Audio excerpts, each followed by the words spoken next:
right. Hey, welcome on into the hot corner.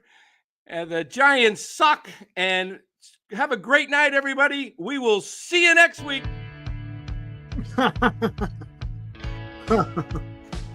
Pretty much it, right? What are we going to say tonight, guys? Yeah, Welcome on in. It's the hot corner, everybody. Giant Sports Talk Live, NorCal Sports Network, teaming up for a Sunday night with you every Sunday night through the season. And, well, most exciting part of tonight's show is our sponsors, because nothing else to talk about. Anyway, we'll get into it. All seriousness. Let me thank Chapman Law Group for sponsoring NorCal Sports Network. Chapman Law Group is located in Marin, licensed in all of California. You need an attorney, give Chapman Law Group a call, 415-613-9483. You got a personal injury, they specialize in that. Give them a call. Don't hesitate, and make sure you let them know NorCal Sports Network sent you. There you go. Woo! All right. Eric, they're what are they? 1-8 in their last home horrible 8 games. Is it 1-9, 1-10? What is it? It's something. 1-10. 1-10? It's ass. It's Yep. bad. Oh, that's right. They lost the last 2 to the Dodgers before the break. And then they got swept 6. Yep. 1-10. The home field advantage comes through again. Crazy. And look, let's talk about it today. What was today's problem? You ran into a buzzsaw. Mackenzie Gore was freaking awesome. It doesn't matter what lineup would have been. The guy was freaking throwing darts. He was hitting the outside. He was hitting the inside. He was hitting up in the zone. He was hitting down in the zone. He was good today. Now, the problem is what makes this exacerbated is because the Giants can't hit, right? Now, they have been hitting on the road trip. They were hitting. They've come back. They went 4-2 on the road trip. Come back. You win the first game against the Nationals. You put up 5 runs, right? In that Friday game, looking good. And then all of a sudden, these next 2 games, they fall flat. Yesterday, no excuse. No excuse yesterday, period. Yet today, though, Mackenzie Gore, man, sometimes you just got to tip your cap to a fantastic pitcher. Let's tip our cap to Gore, but let me ask you this, guys. Is it all Mackenzie Gore, or is the Giants hitting? Because listen to Mackenzie Gore's stat line today. 6 innings pitched, 10 Ks. How many hits did he give up today? 3? Yeah, something like that. I got it right here. Gore gave up 3 hits. All right. That's today. His previous 3 starts on July 30th, he went 5 1/3. He struck out only 4. His ERA was 10.13. His WHIP was 1.69. By the way, his WHIP was 0.67. Oh, wait a minute. That was July 30th, I just read. On August 5th, 5 days ago, 3 innings pitched, 24 ERA. That means he gave up 8 runs, right? Or wait. Yeah, no, 12 hits, 8 runs, 2 homers, walked 1, no strikeouts. Okay. The start before that I just named. And then the start before that, he went 5 innings.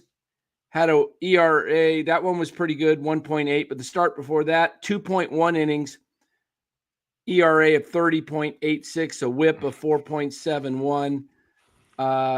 Look, guys, Mackenzie Gore is not a bad pitcher when he's on. Is it the Giants that make these pitchers on more, or is it? Good question. He did throw 96 pitches, 67 of them for strikes. So he was pounding the zone. And look, he wasn't, if you watched the game, right? I'm pretty sure you did. He wasn't throwing a lot of them down the middle. He was painting the damn corners. And the contact they were making, was because he was hitting the corner. He was hitting the spots. Now, granted, the 4 games prior, I think he was at 0-4, had like 20-something earned runs. It was ridiculous, right? He was bad. But there's times. Look what happened with Tim Lincecum in August of 2010. He was bad. It happens. The guys lose it for a little bit, and then they come back, and they'll come out and throw a great game. Unfortunately, it was against the damn Giants.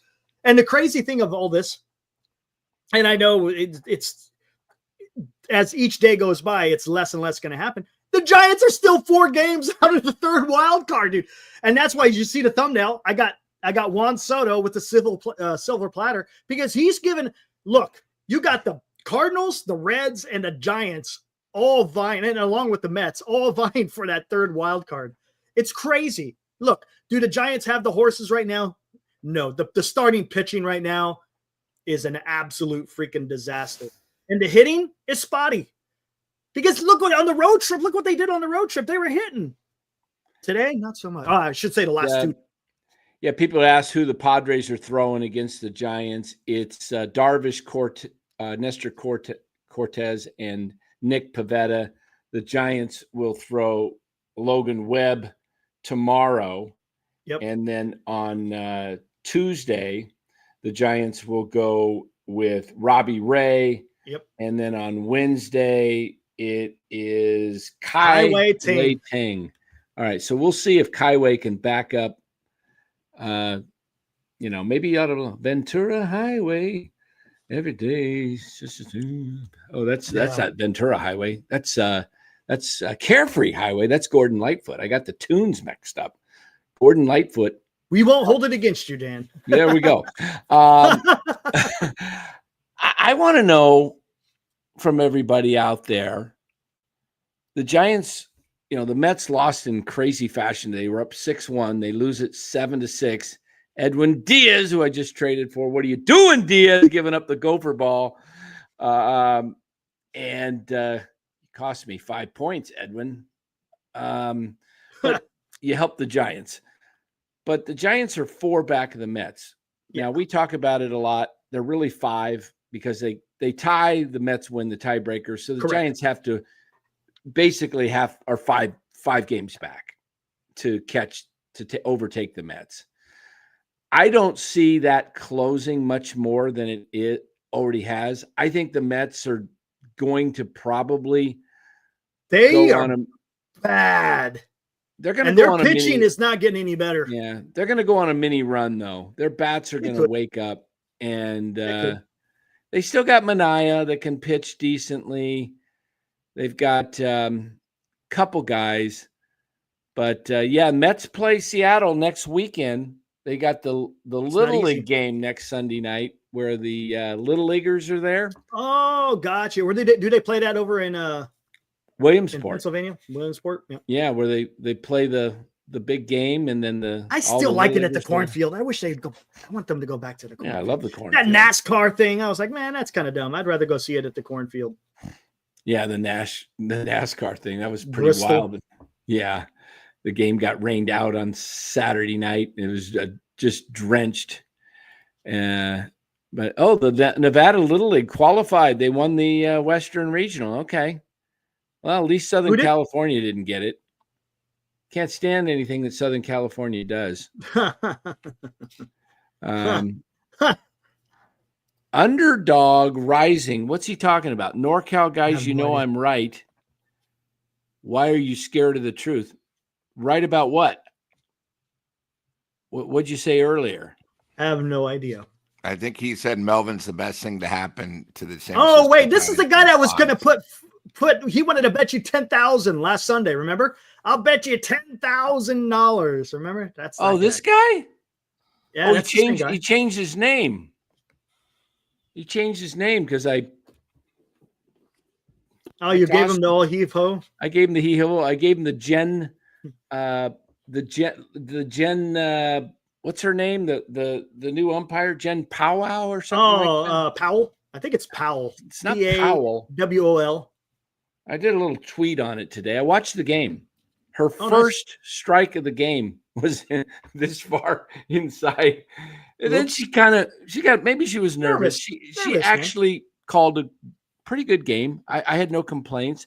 I mean, based on her calls versus what these other umpires call, nothing to complain about. Believe me, some of these other umpires have no business being in the game. So I think she did a good job. She didn't first get major league game, and that's got to be tough. Yeah. But you know what? I have mixed feelings on it. We talked a little bit about it on the show last night. How I felt about it, like women in the game, but umpiring. It's always been a men's game. It's kind of like a club. But look, I get it. It's a different society. you want your little girls to grow up and go watch baseball, and maybe they have aspirations someday of becoming an umpire and all that. They can, women can coach, as we saw with Alyssa Nacken. They can GMs. Yeah, they can be a GM. They could be an umpire. They could probably manage someday. Somebody will be a manager. But I don't think I'd be shocked if I'm alive if there's ever a woman player in a Major League Baseball game. Unless they pull some one-day stunt like the White Sox did with that Bill Veeck when he brought that midget up to I was just going to say, Eddie Goodell. Yes. Eddie Goodell. Yeah. You swing. I got a sniper. He said that to him. I got a snipe. Bill Veeck told Goodell, you swing. I got a sniper over there up in the upper deck somewhere. Yeah. Can you imagine? Can you imagine that being put out today? Some owner tells somebody that. It'd be like, you'd be done. You'd be done. Kicked out of the game. Bill Veeck, man. There was only one like him, man. Only one like him. Yeah. How about Charlie Finley with the orange baseball? He wanted an orange baseball, which is not a bad idea when you think about it. In the nighttime sky sometimes, or the daytime when it's just white. Hey, I play day games white on white. Ball. I can't. It's white up there. You got white clouds and the ball's hanging up there, and you're like, where the heck is this thing? But an orange ball, maybe. I don't know. But didn't they have a traveling goat with them or something like that? Didn't Finley do that? I thought he did. I remember someone's talking about that. Matthew says, "Oh my God, I would love to see what would happen in a game today." Yeah, that's classic though. I got a sniper up there in the upper deck. You better not swing. You better not swing. Did he? I can't remember what happened. Did he walk? What was the result? Honestly, I don't. Here, let's take a look. Let me look at his baseball reference. Hey, guys, we're going into history. You want to talk Giants baseball? We'll keep talking Giants baseball, but to keep the entertainment going for the host, we can't just sit here and talk about this depressing team. Lou, you've been pretty quiet. What's your take on this 59-59 club while Eric looks up Eddie Goodell? First of all, they're going nowhere with Melvin in charge. I know I've been bad about Melvin, but he has no clue how to work the bullpen, the starter. Today was a disgrace. You could tell Verlander didn't have it. He should have been pulled in the third inning. I don't care. But I'm sick and tired, seeing Kotz the third time this year that he's pitched. I don't give a shit that he's has no ERA. He's giving nobody up. It's a laughing stock when you use a position player to pitch. Okay, 3 times this year. That's a disgrace. That's completely Melvin and the pitching staff. What a joke. Today was so bad. I saw people taking off Giants jerseys and throwing them in the trash. That's a disgrace. Okay, I don't know what's going on, but I saw the post game interview with Melvin. The guy shows nothing. He's He's, as I call it, Melvatone. Not even monotone. He just does the same thing. Stop, rewind, and play. Yeah, we just didn't play bad. Melvin, say something useful to the fans that paid their money to get out there. It was a disgrace. The other thing, Susan Slusser, all they talked about is, oh my God, aren't you excited? You saw history. Nobody gives a shit that Verlander, what was it, 2,500 strikeouts or 3,500, 3,500. Nobody gives a shit about that. Okay. The Giants lost. That should be the main concern. She doesn't give a shit. All she cares about is trying to look good for the players. I can't stand her anymore. Alex did the same thing. These guys are such on the homer thing. It's a disgrace. Why don't you talk about the inept of the Giants? How about Melvin? You don't know what you're doing. Second of all, they gave up 17 hits today. Susan said, yeah, but they were all soft ones. They gave up, again, 17 hits they gave up in 9 innings. Okay. How can you say all these are soft hits? Okay. They were having the ball all over the place. They give up 8 runs. Okay. The other thing, how about ask Pat Burrow a goddamn question? How does your team strike out 15 times and not one player gets to second base? Am I asking something hard? You're a fucking beat writer. Get your head out of your ass and start asking tough questions. This team is a disgrace. And next time you see Buster, ask him, look what you've done. Okay? We have 4 fat contracts. We're going nowhere. We have nothing. We're playing golf, like I said, September 30th. This team's going nowhere. Start asking the tough questions, because when you start seeing people take off Giant jerseys and throwing them away, it's a joke. It's a disgrace. Another sellout crowd for a Sunday. You get nothing. The only good thing today was they gave away the WWF belts because they can't think of anything else to give away. And that didn't even go smooth. Everything about this organization is a joke. Holy crap! How do you? Yeah, I'll take that. How do you feel about this club? Hey, but before, let's hear. You want to see Eddie Goodell? Yeah, 1 plate appearance and he drew a walk. He's got 1,000. On base percentage. What's his OPS? No OPS because he didn't collect a hit. Don't you get an OPS? 1 at bat and he drew a walk. I thought you get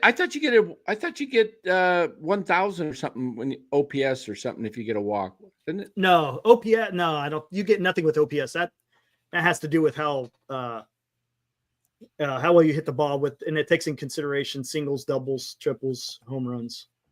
All right, and it also it factors in your on base, but you're slugging and on base together. All right. I tell you what, hey, Lou, I can understand. Right? You saw we have a super chat. Oh, yeah, let's do this. Justin, our buddy in Massachusetts, donates $5. We try to help you guys out in the wild card, but the Padres are just too good this weekend. I wish you guys the best of luck against them. Yeah.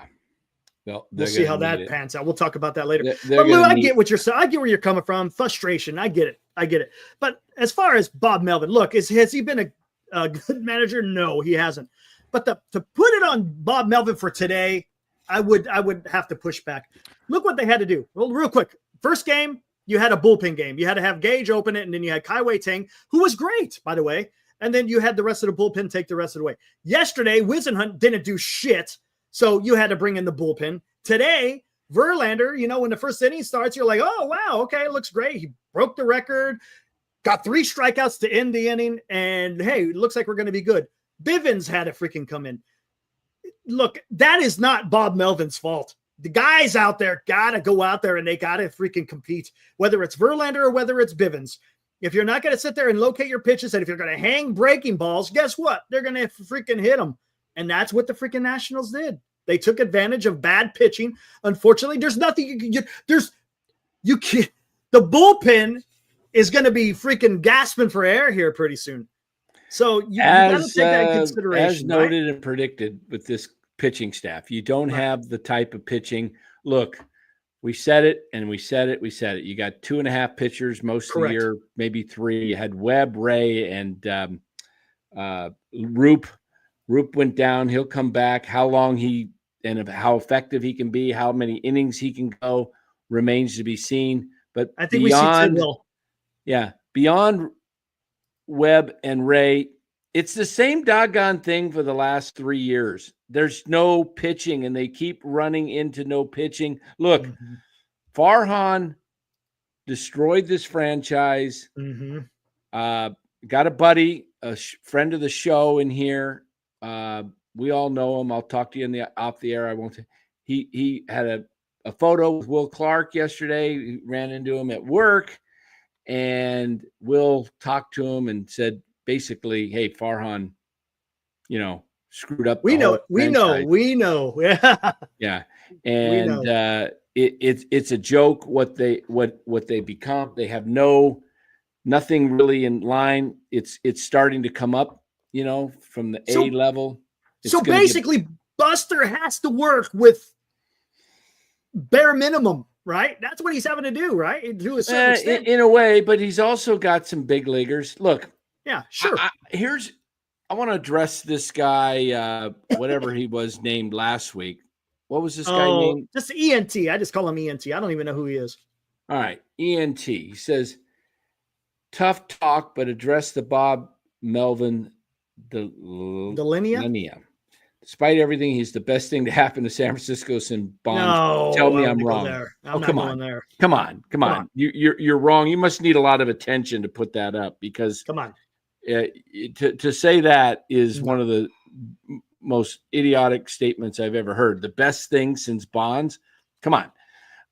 He doesn't do how does he help the club win? They haven't had a winning record with him. Look, you want to talk Bob Melvin? Yeah, he's trolling. Look, I am personally, I know Bob Melvin a little bit. My brother knows him well. He's a great guy, Bob Melvin. I've met him. He's a really nice guy. But look, as Leo DeRocher once said, nice guys finish last. And he's a nice guy, and he needs to toughen up. Let me show you what I believe that the Giants should do. And I put this out on Twitter maybe 3-4 hours ago. And this is what I came up with, guys, is if the Giants want to be a sharp, tough-nosed team in 26 and going forward, they should hire Yadier Molina, the soon-to-be Hall of Fame catcher from the Cardinals. He will be managing the Puerto Rican World Baseball Classic team next year. Buster has ties to Yadier, playing at the same time. And his brother, remember, Benji, was the catcher Buster replaced. So there's familiarity with the family. The Giants need to go outside the organization and bring in other great organizations' successes. Molina will bring a much-needed intensity and accountability to this team that just looks dead. The Giants' two best hitters, Devers and Ramos, would benefit greatly, I believe, with Molina.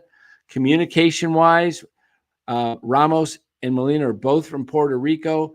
Ramos is one of your top stars, Devers the other. I think you should try to get the maximum out of those two guys. They're also under 30. Forget building the team around guys like Chapman. He's going to be 33 next year, and we know where he's going. Mm-hmm. Molina could be a Giants manager for the next 10 years, similar to Dusty, who came from another org.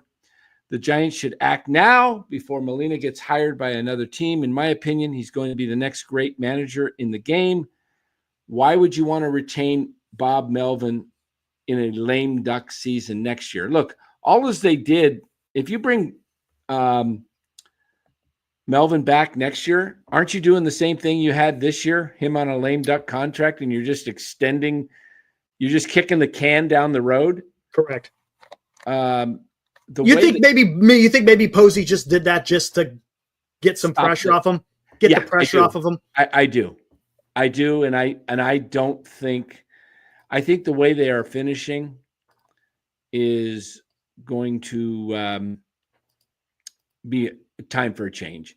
Now, I understand Molina is in line for possibly the Cardinals job. That's why I would go after him. If the Cardinals aren't going to hire him in the offseason, I would make him a very well-paid manager because he's not going to fail. Yadier Molina is not going to fail, so you don't have to worry about eating a big contract. I would get him, entice him, give him a 4-year deal and a club option or some type of option where he could get buyout for a 5th season. And this team doesn't have any discipline anywhere, and all as they do is live off of their Giants history. Pat Burrell, Melvin was in the 80s with the Giants, and he grew up in down there in Atherton or whatever. Yeah. Okay, you know what? Go outside the organization. Dusty Baker was a longtime Dodger, and he was one of the Giants' great managers. Bruce Bochy was a Padre.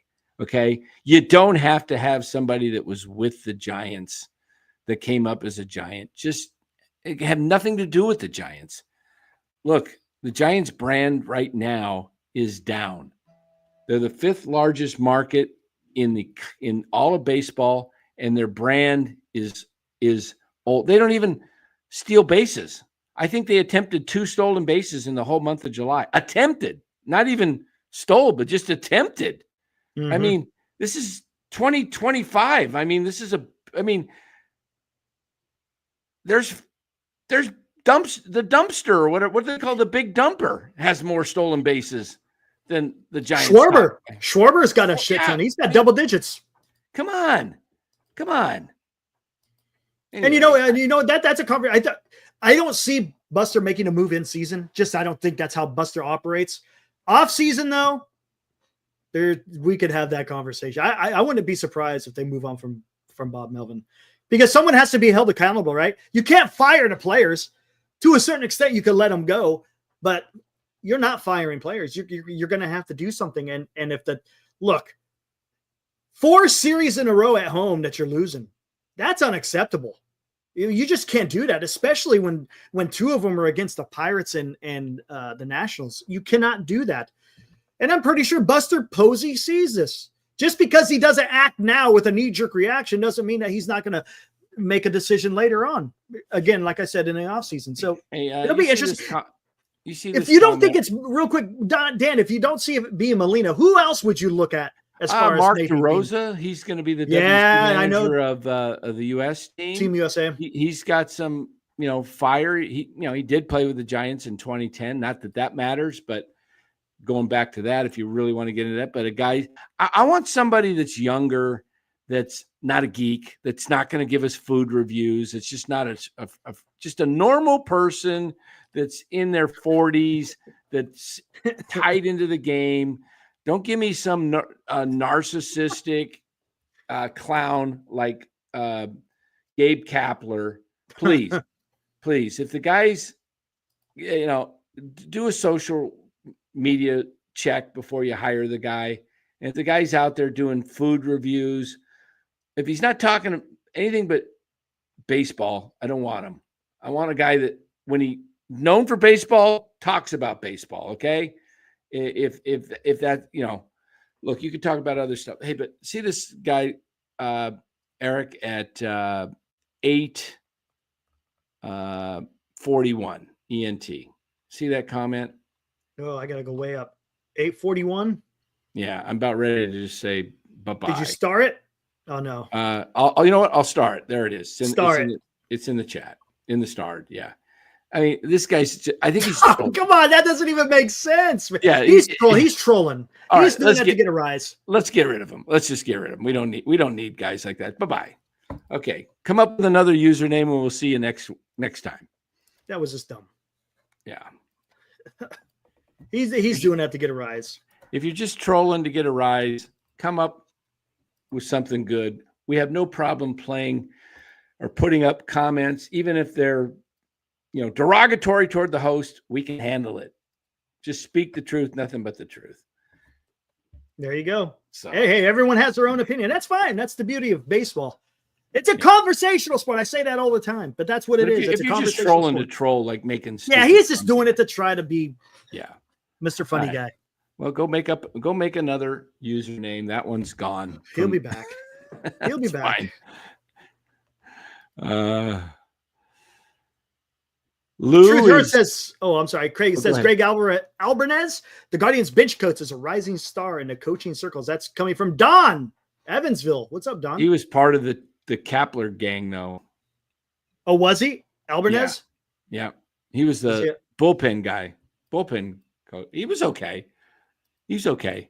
I think he's all baseball, but give me a guy like Molina. Give me, hey, even an Eric Kratz, if he wants to manage. He was a former catcher, and he's involved heavily in the game today. Foul territory. He's doing foul territory. Yeah. I just like guys that can speak. They can speak their mind. I don't look. It gets old in the press conferences when they just look awful, and it's just like, can't have that. We got to play better. Of course you got to play better. How about, maybe, that was uncalled for, and, not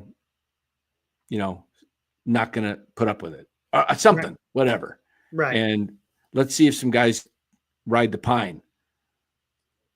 So what do you think of young, I know this is coming up, I see a few people talking about in the chat. Young Drew Gilbert been roaming the fields over there in right field. Lou, haven't heard from you. What do you think about Drew Gilbert? I mean, I think he looks a bit overmatched, doesn't he? Nice try. He's a bench player. I mean, you're going against, Washington that doesn't have the greatest pitching. It's tough. Until you get that first hit, it's very tough. Doesn't matter who it is. It's going to happen to everybody. It's happened to some of the best, getting that elusive hit, all the pressure, your family there, you're at home, Mm-hmm. I think it's going to be tough for him, but he fits right not in with easy. the Giants right now. No, it's not Right, easy. Lou? But, speaking of the managers, I just want to talk Giants. I don't think catcher as a manager anymore. I think the game has changed. All of us keep looking at managers, how they were catchers. I think that was before in the last 10 years. You got to get something else. I think the Giants need to get younger. I think Benji is a great call, but I think he's all St. Louis and he'll never coach here. I think if we were getting anybody, we'd probably get his brother. But I mean, I think it's a great idea. He's smart. He's a great professional, but he's sort of how Bonds would never coach the Dodgers. You got to remember the Giants and Cardinals are still rivalries. We're not like, we're friends. I think he would probably, especially if he's in line. Didn't Matheny manage the Cardinals? He was Matheny after the Giants. Yeah, but he was a catcher. I think that's what I'm saying is I think that looking after former catchers has passed us by. We need to think outside the box. We need to get rid of this crap. Everybody talks about Melvin. Melvin was not a great player. Well, what do you think about this guy, Lou? What do you think about – read that one for us. You think this guy would make a good manager?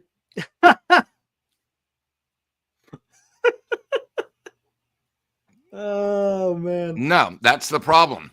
Everybody likes people that are local because the guy probably was in the Bay Area at one time. That's me. Get rid of that. He knew. Lou knew exactly what he was saying. I think the big problem is the Giants got to forget about former players. It's like I looked at Melvin. I thought he was a decent major leaguer. He was the shits. He wasn't that good. Just because he played here doesn't mean he needs to manage here. Well, I know he's managed forever, but he's never won the big one. Will Clark is smart because he likes doing his own thing. It takes a special person to become a manager. The Giants need to think outside the box. Stop following what everybody else is doing. Okay. They got to start doing the Giants way. Okay. They got to think different. This team right now with our lineup right now and Buster in charge has 3 years ahead of us. It's going to be brutal. Everyone gives Buster, hey, give Buster a year. I'm giving Buster. His year is almost over, and it's been a disaster. He gave Melvin an extra year. That's a problem. He traded one of our left-hand relievers, so we were stuck with one for the first half of the season. That was his decision. We have 4 huge contracts. I'm not even counting. Let's just say, you got Adames. That was his call. Okay. You have our great third baseman. All he does is strike out. That was his call. You have Devers. Now, I think Devers is still going to be a great pitcher, but that's still a huge contract. And the problem is with our Giants owners is they're all about making money. They're not going to spend an extra 50 or 100 million, especially if they have a very average product and people are still showing up. To them, all they care about is, hey, every weekend we're getting 35, 40,000. You're going to hear at the end of the year, not that the season was horrible and a disaster. You know what it's going to be? God, the Giants drew almost 3 million people. God, the Giants are making money. The Giants this. What, we only spent 30 million compared to maybe 260. We were under the cap. You're going to hear everything positive, but not the facts. This team is very average at best. We have nobody on this team that is clutch. We have a horrible coaching staff. We have Matt Williams at third. It looks like he's about to die. He's gotten so old. Lou, we have a hitting coach. Have mercy on the guy. We have a hitting coach that obviously can't perform. Should have been fired. We have Melvin. He doesn't even do that anymore because he'll fall over. It's ridiculous. He's a cancer survivor. Give him a break. Give him a little break about his. I'm sick and tired of everyone giving breaks. This team right now isn't even that good. This team's falling apart, and someone needs to hold responsible. These views are not held by the ownerships of NorCal Sports Network. Come on. Or Giant Sports Talk Live, and are strictly the views of its employees. If Matt Williams wasn't a former player, would he still be our third base coach? No. That's a good. He would be call. gone. If Melvin didn't manage at Oakland, where he never won the big one and wasn't a former catcher for us, he was with us for 3 years. Lou, I am totally fine with you ripping on Williams' coaching ability. Just don't talk about him He dying. looks like it. I'm telling you, it's ridiculous. I know he survived cancer. It's the same thing with all Buster, and everyone's on the Buster juice. Oh, Buster. Buster, great player, Hall of Famer, but right now he still has a lot to prove. And I know it's only 1 year, but show me that I'm wrong, because if next year this team's just like this, Buster, I'm going to remember him not as a great player, but as a horrible upper management. Hold on, Lou. Right now. Hold on, Buster. Look, it's going to take longer than a year. It's baseball, and he's got to build this. No. Let's talk about it. Next year, you know how much money the Giants are going to have allocated? $160 million. That's it. And that's not. It's not like we're those 4 contracts are going to hurt. They might a little bit later, but currently, right now, it's not necessarily a detriment to the club. I'm just saying, for baseball, more than any other sport, it takes forever for guys to come up and actually show something. Right? When you go on, just for example, you drafted someone this year. What is 5 years Gavin away. Callan. Yeah, right. Some guys a little bit sooner, but that's why with Buster Posey, it's going to take a while. Look, he had 1 off season. He's had 1 international draft. He's had 1 amateur draft, and he's had 1 trade deadline. All right. So he went out there and he's trying to put the roster together in the likes that he wants. Let's just see what happens. I know we're all in. I know it's 1 year, but I'm saying it's going to be the same gratification. I don't want to be instant gratification. How can it be gratified? This year is worse than last year. Don't get me wrong. Look, I'm not going to argue with that. It's the baseball has been bad, especially the hitting. The pitching up till recently has been fantastic, but the hitting there's been an issue there. And you know what? Defense has been horrible. Base running's been horrible. Well, they've had their moments. What I'm saying is, in the offseason, they're going to have to do something with the coaching, whether it's getting a new manager, whether it's getting a new hitting coach. The pitching coach is fantastic. No one's talking bad about JP. JP has been great for the rotation, is trying to piece it together, especially with some young guys. Look, you got a lot of young pitchers that the Giants had to tag along this year. Birdsong, you didn't know what to expect. We had high hopes. He kind of flamed out a bit. You had Roop, who started off kind of rough, but then he settled in, then got hurt. Now we might have to rely on Blade Tidwell, a guy that Buster traded for, because you're running out of arms. It sucks. Just all I'm saying is, yes, it's frustrating. I get it. But I think there's a plan in place for the simple fact, Dan, you talked about it. Farhan has left this organization in a shambles, and it's going to take some time. Just have patience. That's all I'm asking. He did leave the area that let me just jump in about Buster. Before I do, let me read this comment from Philip. He said he's glad that the Giants got their butts handed to him today. Serves them right for benching a player with a 13-game hitting streak. He's talking about Dom Smith. Dom Smith has been their best player for a while. Yeah. Let me touch on this thing with Buster, because this is kind of controversial. And yes, I think both of you have truths in what you're saying, and both are right in your assessments. It's going to take time, like Eric's saying, and Lou has some say in that some of the decisions. Now, where Buster may or may not succeed, we don't know. Time will tell. But he looks like he tried to do quite a bit. Some of the decisions he made were a little bit confusing to me. And let me explain why. There's some, like, he went after Adames. Mm-hmm. He basically signed Chapman to the new 6-year deal before he fired Farhan, basically a couple weeks later. Right. So you got Chapman and Adames. And then his next signings are pretty strange to me. He went out and re-signed Wade and Yaz when he didn't have to. He could have just said, you know what? I'm going after a first baseman. Alonso's out there.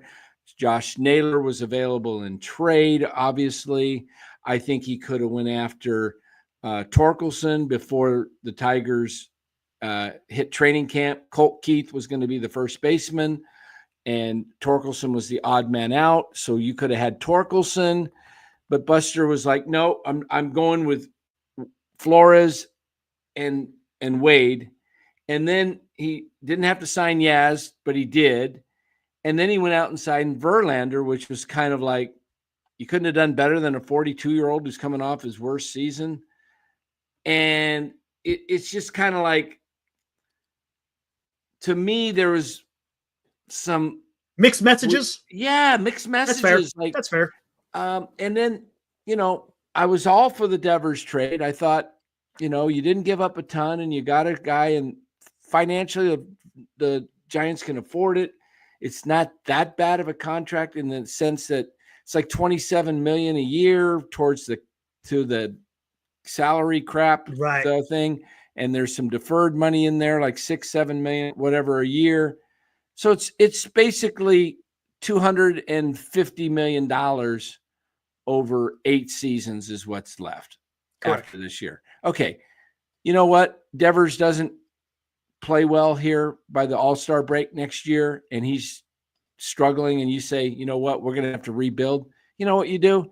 You just say, hey, we're going to pay $75 million of the remaining contract, pay it down so a team can afford it, and we're going to get some top prospects back, because you would be able to do that. Devers is no slouch. He is a hitter, and he will be fine. But he might not be the right fit possibly for this team. We'll see. Time will tell. Depends on how they build this team. I can tell you this, what we're seeing right now, Devers is not going to get pitched to very much as long as Adames or Chapman is behind him. You got to put one of those guys in front of Devers and let those guys look. Chapman and Devers are 2 of your top. I mean, they're the top salary guys, right? Mm-hmm. Those are the 2 top guys besides Devers. Mm-hmm. So those are the guys that you believe in should be carrying your team offensively, and yet they can't bat behind Devers. So if they're that highly thought of by your front office, you should be putting one of them in front of Devers in this 2-hole, Devers in the 3-hole, and the other one, either Adames or Chapman, should go all the way down to the 7-hole, because putting those 2 guys in close together just constantly kills rallies. How many times are we going to see it? Do you know what their record is in their last 104 games? Have no idea. There it is. Or maybe it's 100 what is that, 102? So 102 games. They started 12-4. They're 47-55. Okay. Yeah, that's horrible. Let that sink in, guys. Let that sink in a little bit. They're 47-45. That's what we've been watching for over 90% of the season. Fair. 500 club. They got off to a 12-4 start, and they rode it all the way to a 41-29 record where they were 12 over, and since then they've been awful. So what do you think will be, I mean, we're not in Buster's head. What do you think the moves the Giants make in the offseason? I know we still got 2 months of baseball. Anything can happen. But let's talk about the offseason. What do you think? Where do you think the Giants need to? What is the biggest position they need to address? They need. Well, go ahead, Lou. I'll let you go. I've been talking. I think it all depends. I think they're putting all their chips. They're all in with Eldridge. And what happens if Eldridge isn't the player we think he is? It's a good point, Lou. I think they're all depending on a kid that's never played one game in the majors. So I think, the problem with the Giants is they have players that are better backups that when you start them over that second half of the season, they sort of falter. And I think their problem right now is sort of like the chat and some of our fans. We think our players are really better than they really are. and I think, hey, I'm a big fan of Devers, nothing wrong, but they're going to pitch around him because none of these other guys can come through. None of these guys have the clutch gene. I think if they're going to do anything, they got to get guys that can actually make contact. The one thing I really like about Schmidt is even when he goes 0 for 4, he makes good contact. And when he hits the ball, it comes differently off the bat. I'm sort of hoping that Eldridge is like that. But, you got to remember, Schmidt's still learning new position. Correct. I assume he's going to be second. The other thing, too, is I think the one problem with the Giants is we're so lacking in bench play. A lot of our guys have had some injuries, and the guys that come in might go good the first game, but then they play a whole week and they're a disaster.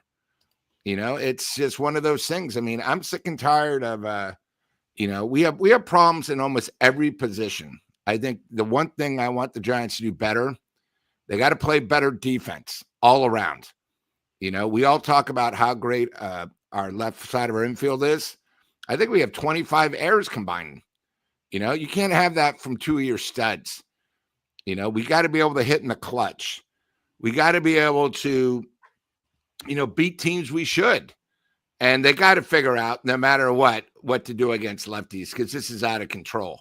It is. If I was anybody and I was going to against the Giants and I had to win 2 out of 3, I don't care who they are, just bring up lefties. And I think what's happened is everybody's talking about the ballpark. I don't understand the ball. It's not the ballpark. It's the players we have, because the opposing teams come in here and they never have a problem with the ballpark. Thank you. Yes, so, exactly. I just, and I don't mean to get upset. It just gets frustrating because this is now year 3 and 4. The second half of the season we drop. I've said this line many times, and this will be the last time I say it this season. We've only had one winning record the second half of the season since 2015. Something has to change. That's fair. I'm thinking, I don't know where you are on the stand as far as that. We'll get to the Rob. We'll get to your super chats here in a moment. Starting pitcher, they gotta have to get another starting pitcher. They have to. They got to get a number 3 and right field. Those are the 2 biggest. And you might want to start having conversations about what you want to do. Is Patrick Bailey the catcher going forward for the San Francisco Giants? That's a conversation I think they need to have, because right now, especially when he bats from the right, it's rough. It's bad enough from the left. I don't like it from the right. So those are the 3 that I'm thinking. Yeah. I've got my thinking cap on right now, and you guys, if you ever played fantasy with me, I can come up with some whoppers. Shit. Oh, son of a bitch. Here we go. Oh, man. I haven't even put this together yet. It's all in my head right now, but I'm going to think outside the box here. You need more time? Because I can hit the super chats if you need more time. Hit the super chats while I put this deal together. All right, here we go. Rob Iman donated $2. Says time to get a shutdown date for Webb in September. That ain't going to happen. He ain't going to want to shut. Look, they may limit his innings, right? They may limit his innings, but there's no way he's going to get shut down. The guy's a competitor. Come on. You do that to him, and now you're going to lose him if you do something like that. Rob, again, $6. Can we hire that pilot that used to fly banners over Levi stadiums to fly over Oracle Park? Well, I don't know what's that all about. You guys fill me in, because I don't know what he's talking about. Lou, do you know what he's talking about? Because I have no idea what he's talking about. I think it was just the guy advertising saying, we need a new ballpark. Fire. He's probably saying what we're talking about, fire Melvin over the ballpark, because the problem with the Giants is they're like the mafia. You only know what's going on if you're part of the family. Everybody outside can speak. Eric, I'm going to ask you a tough question. You talk about starting pitching. After the season, Ray has one more year left. Mm-hmm. Right? He's probably going to want, especially if he winds up 15 and 5, better record than Webb. He's making 20-something million. He's probably going to want a 3-4 year deal. He's a lefty. He's healthy. What are you going to do? Are you going to sign him so you have another massive, another massive contract under your wings. It's Nope. just something, it's just something to think about. Because I mean, if he's making 20 something and he becomes a free agent, someone's probably going to sign him. I know pitching's really tough, but someone's probably going to sign him 4 years, 130 million. And I'm just throwing that out there because we're still going to have Webb for 2 more years, 2 more years after next year. But Ray, we're only going to have 1. And are you confident with our? Obviously Verlander is not going to be back. Are you going to be okay with the young guys? I think the thing with the Giants, and this is what Dan always says, they can't do both. They can't keep all their veterans and then try, 10% of the time bringing up the youth. Either you got to bring all youth in, you got to, and just tell the fans, and the fans will back it up. But you can't sort of do both where, as Dan says, you got to pick a lane. Either you go with youth pitching or you're going to have to sign another veteran. And let's talk about this. And the worst part about it is, remember, the free agent class next year is one of the worst in the last 20 years. So it's not like there's going to be superstars out there. And the only way you're going to get somebody is through a trade. So right. And let's not forget the looming CBA is going to happen after 2026. Sure. This kind of goes along with what you were saying. Ibrahim donates $10. Thank you, Ibrahim. If this team truly wants to compete immediately while fixing the farm, ownership needs to cut a blank check. Do you think LA sweats bad contracts? They don't, because it doesn't impact additional free agents. Again, it's same. And I see what he's saying. They're swimming in money, right? And the Giants are, to an extent, are swimming in money as well. But I think they're going to be a little bit more smart than the Dodgers, because again, they're going to have a lot of money disposable for next year. Now, you said something, Lou. There's not very many free agents, and here's the thing. To answer your question about Ray, he's already recovered from Tommy John, right? Chances are he could have another one, but usually when you have one, you're going to be good to go for quite a while. You're not going to have to worry about that arm exploding. Now, doesn't mean that he can't have any other kind of injuries. But there's a free agent out there next year, Framber Valdez. Guy's a fantastic pitcher. He's going to probably get a big contract.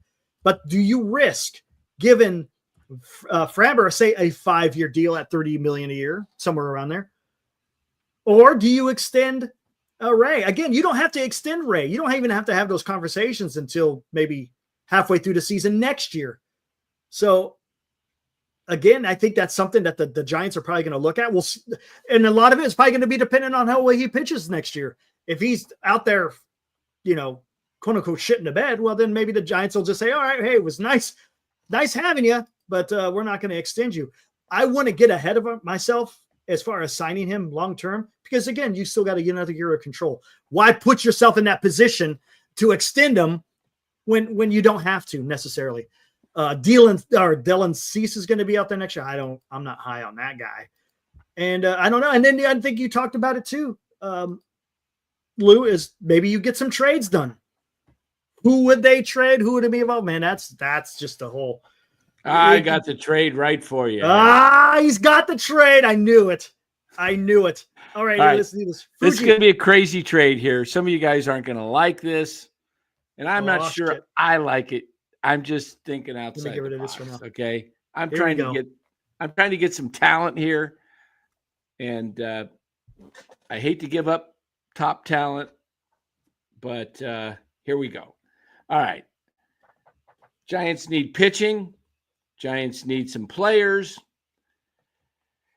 Their biggest assets are Logan Webb and Bryce Eldridge. Here's the deal, guys. To the Marlins, Eldridge, Bailey, and Joe Whitman for Xavier Edwards, Agustin Ramirez, the catcher, Robbie Snelling, who's dominating in AAA, Sandy Alcantara. You get 2 starters added, which they are so short on depth. You get a catcher who can just mash the ball. You get a second baseman in Edwards. And then the second part of the deal is, I don't care what it takes. You got to pay Matt Chapman an extra $25 million to say, waive your doggone no trade clause, because we can't handle it anymore. We'll give you $50 million. Just get out of here. Okay. And you pawn Chapman off and you move Schmidt to third, and you got now you got a hitting third baseman who can play the field. You got a shortstop and Adames there for a couple years until somebody else comes up. And then you got Xavier Edwards at second base, he's led the majors since July in hits with 51 hits, steals bases, great range. You get two really good pitchers. Yeah, you're giving up a great young prospect, but he's still a prospect.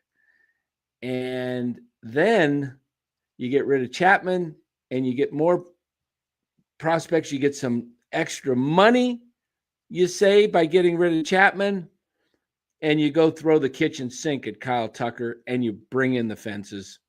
And now you're talking about a team that's exciting. You have Devers, you have Tucker, you have Edwards. You just get rid of some of your dead weight and reimagine this team being different.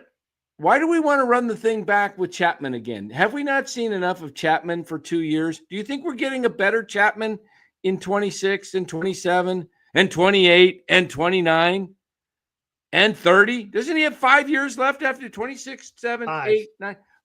You want to see Matt Chapman in 2030 going up there with a cane, maybe some binoculars so he can see the ball? Good luck trying to give up that no trade. He's going to have to give up that no trade. That's what I say. Give him an extra $25 million. Say, here's an extra year for you. We'll send you give us 3 or 4 teams that you want to go to, and we'll send you to one of them.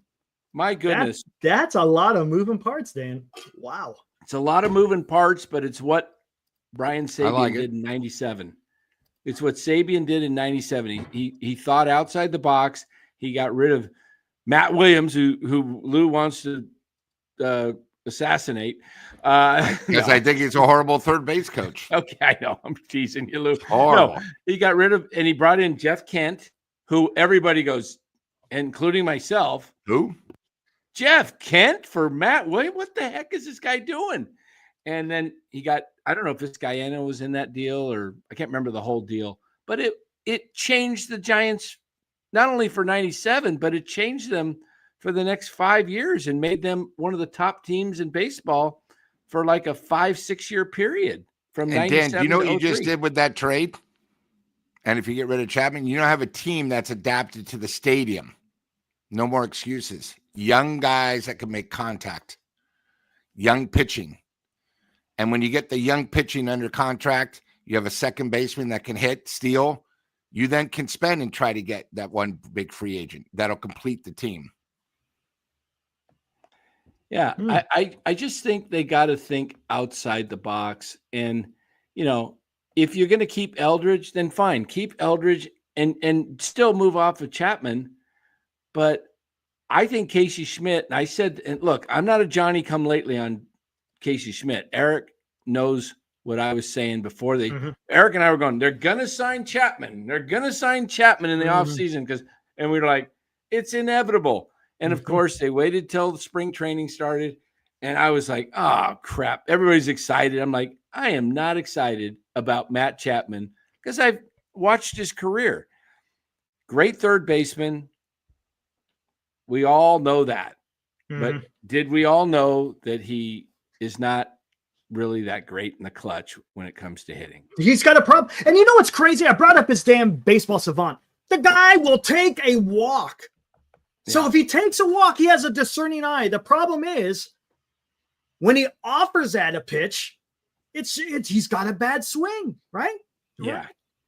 I don't understand. It's weird. And it's a shame because you could see the potential there if he would adjust the swing. And look, maybe he's just too far along in his career to do that. I don't know. Maybe if someone actually sat down and talked with him and say, hey, man, maybe you want to adjust your swing a tad here. Come on, man. It's a shame. I would even look, I like Devers. I think he's going to be pretty good. But you got to find hitters behind him. If you can't find a solid hitter to bat behind Devers, you might as well not even keep him because you're wasting his talent. You'd be better off moving him on at some point and then picking up more pieces. But the Giants need to pick up better types of players. Look, where are you on the Eldridge? Are you thinking the guy's going to come up and do it? Or are you a little bit reserved? I mean, the guy's only 20 years old, right? Okay, here's what I think Bryce Eldridge is going to do when he comes up. He's going to struggle, but he's going to hit home runs, and he's going to strike out a ton. Mm-hmm. And he's 20 years old, and major leaguers will find the flaw in his swing and exploit it, and he will have to adjust. Yep. And then he will adjust. He's got talent. I think the guy can be a legitimate 35 to 40 home run player. But I wouldn't expect miracles overnight. Right. And let's talk about that. Marty talked about it on the show with Gilbert. The guy is a high contact, low strikeout guy, but he's struggling at the major league level. And you know what they're doing? They're throwing him all that freaking curvy shit, right? Sure, I'm sure he can hit a fastball, but you start throwing them sliders down and away and the changeups and the curveballs. Well, guess what? They're not used to seeing that on a daily basis in AAA. You're just not compared to the major leagues. Yeah. They, like you said, they know you have a weakness. They're going to exploit it. All right, we got a bunch of super chats in here. Fuji, $2. Who ends the season with a higher average, Adames or Chapman? Adames, I think, finishes with a higher average than. Where are they at right now? Let me look. Chapman is at 2. I got it right here. Chapman is at 230. Adames is at 229. Oh, they're right there. Oh, yeah, that one's tough. Because I'll say it. Adames has been playing really good, right? I mean, he has been. He's had his moments. You know, it's a long season, but he's had a pretty good stretch, much better than what Chapman has been doing. So I think he hits better than Chapman. Yeah, the only thing is Chapman, when he gets hot, he gets really hot. I don't understand the guy. I don't understand how he swings and misses at so many pitches, and then all of a sudden he starts getting hot and hitting them. I get it when guys are like hitting the ball on the nose and they're just making outs, but this guy's either, striking out or I don't know. Weird. I'll take. Go ahead. Yeah, go ahead. I'll take Adames on that as well. Adames. Jay said donates $25. Saw you with Marty. Well done. Thanks. Hey, appreciate that. It's fun doing that stuff with Marty. Thanks, Jay. You didn't have to donate $25, but thank you. Appreciate that. Bill M donates $5. 2 starting pitchers. This is when we're talking about what the Giants need in offseason. 2 starting pitchers, a catcher, first, 2 to 3 outfielders, and try and dump Chapman. Devers, he's the only player on this team. So he just wants a whole new team. That's what he wants. That's kind of what I want. Why do I want to bring this team back? I've seen 24. I've seen 25. To me, the only difference between 24 and 25 is Lee, Devers, and Adames. And you're better off with Lee and Devers, I think. Adames, you're better off than what you probably had, because you didn't really have a shortstop. But the 230 stuff with the 25% K rate, as Will Clark said, it's tough. Gave him the double birds and told him to go out. Yeah, I know. But let's talk about. Let's get to the last one here. Fuji again. $2. Would Ramos do better in right field? Oh no, DH. Yes. I don't want him in right field in Oracle Park. No way, man. Ramos in right field? I think Ramos will get better in the field. He's keep him in left, athletic. Right?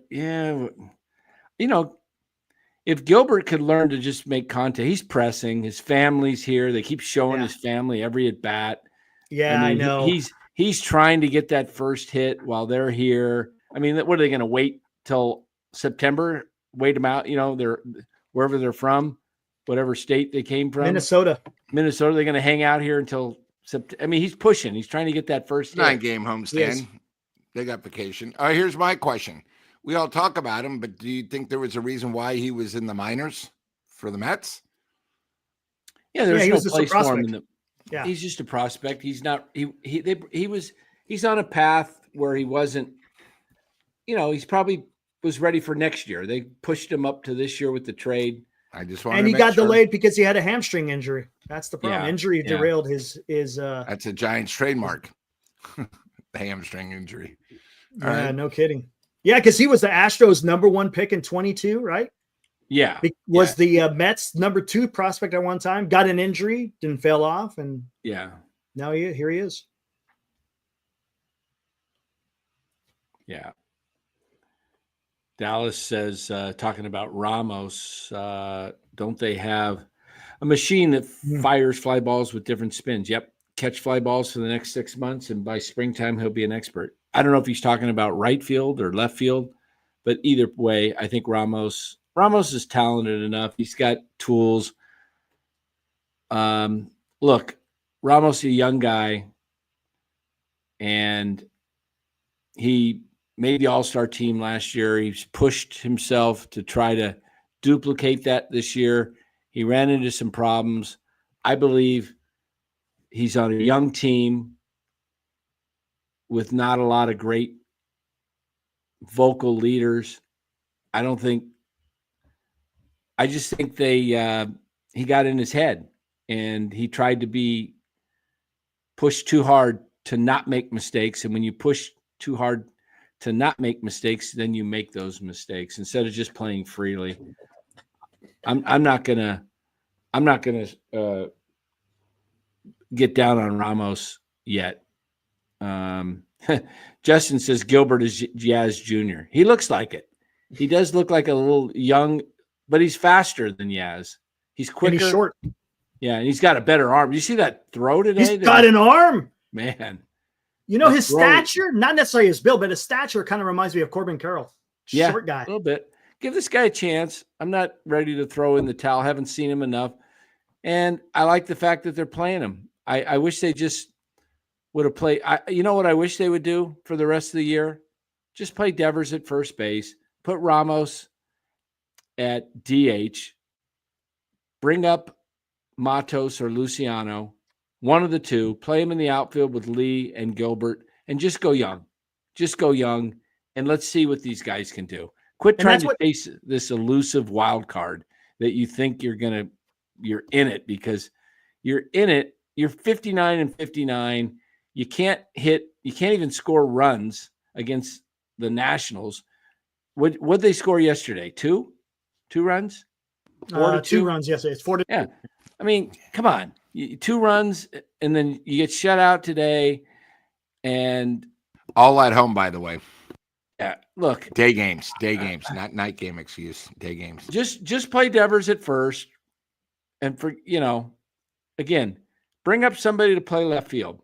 Whether it's Luciano or Matos, go young. Let's see what these young guys can do the rest of the way. And you know what?